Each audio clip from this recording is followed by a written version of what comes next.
আল্লাহর প্রতি বিশ্বাস থাকে, যদি তাদের ঈমান থাকে, তাহলে তারা তাদের মুসলমান ভাইদেরকে এভাবে মৃত্যুর কোলে ঠেলে দিতে পারে না। আল্লাহর কসম করে বলতেছি, বাংলাদেশের মুসলমানরা তোমরা মনে রেখো, আজকে বর্মার মুসলমানদের ব্যাপারে আমাদের কোনো বক্তব্য নেই। আমরা কোনো বক্তব্য দিচ্ছি না, কোনো বিবৃতি দিচ্ছি না।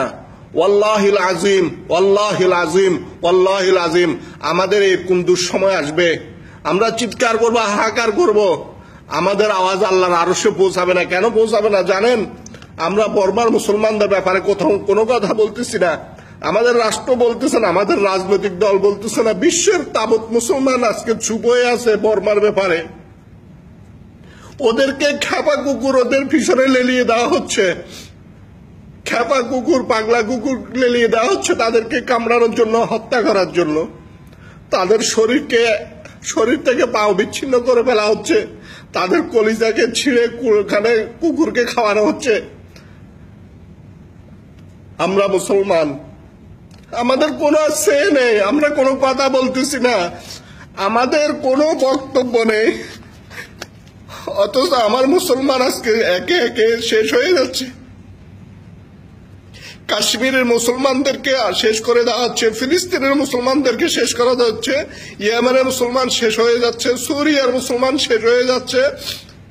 একটা ইস্যু থামলে আরেকটা ইস্যু চালু হয়, একটা ইস্যু থামলে আরেকটা ইস্যু চালু হয়। একটা দেশের উপর নির্যাতন বন্ধ হলে পর্যায়ক্রমে আরেকটা দেশে শুরু হয়ে যায়। ও মুসলমান, আমাদের কি করার কিছু নেই? আল্লাহ আমাদেরকে জীবন বিধান দিয়েছে, আমরা জীবন বিধানে আমাদের মুসলমান ভাইদের জন্য আমরা কোনো কিছু পাইনি। আল্লাহকে পবিত্র কোরআনে কোনো কথা বলেননি, রাসূলুল্লাহ সাল্লাল্লাহু আলাইহি সাল্লাম কোনো কথা বলেননি। আমাদের দেশে এত আলেম ওলামা, এত হক্কানি আলেম, এত ফির মাশায়েখ, কিন্তু তাদের কোনো বক্তব্য নেই বর্মার মুসলমানদের ব্যাপারে। তাহলে কাল ময়দানে মহাশরে আল্লাহর কাছে আমাদেরকে জবাবদিহি করতে হবে। অপেক্ষা করুন, আমাদের সরকার, আমাদের দেশ, আমাদের সাংবাদিকরা বিপিএল নিয়ে আজকে ব্যস্ত। একদিন সময় আসবে তখন আমরা ইচ্ছে মুসিবতে পড়ব, তখন আল্লাহ আমাদের প্রতি কতটুকু রহম করবেন আজকের আমাদের কার্যক্রমের উপর ডিপেন্ড করবে।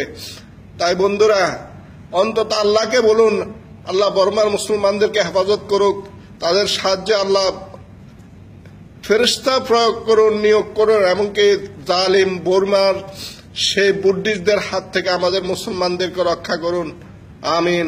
আসসালামু আলাইকুম ওয়া রাহমাতুল্লাহি ওয়া বারাকাতুহু।